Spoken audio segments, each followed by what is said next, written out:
I think it's important to sort of study the examples of social justice activist biographies to sort of see what is the moment in their lives that made them have a kind of, in Latin America we call about the consciousness raising point, or what was that sort of process that brought about these kinds of changes. Cesar Chavez, who grew up primarily as a farm worker, who had to go into the military at some point in order to be able to take care of his family, and then had to go back after the military service into the fields to work. And it wasn't until much later, for instance, in his life, that Cesar Chavez was able to sort of develop a middle-class lifestyle, working as a community organizer for the Community Services Organization in Los Angeles. But Cesar Chavez worked his way into a middle-class job and a lifestyle as an organizer, was making a pretty decent salary as an organizer, getting people to Mexican Americans primarily in Los Angeles to register to vote. He was doing very, very good work. But what he realized at a certain point is he said, I want to take this organization so that we mobilize and energize farm workers.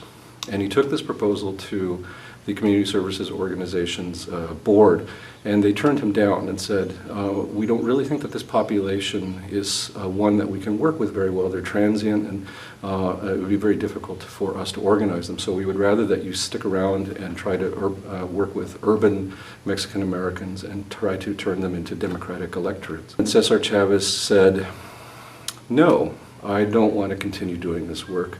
I want to work with farm workers. So I'm going to turn in my letter of resignation, and I'm going to take whatever savings I have, and I'm going to go work with the farm workers. This is an interesting period because he'd been doing work for CSO for 10 years, had really pulled his family in some sense out of the kind of poverty of farm work.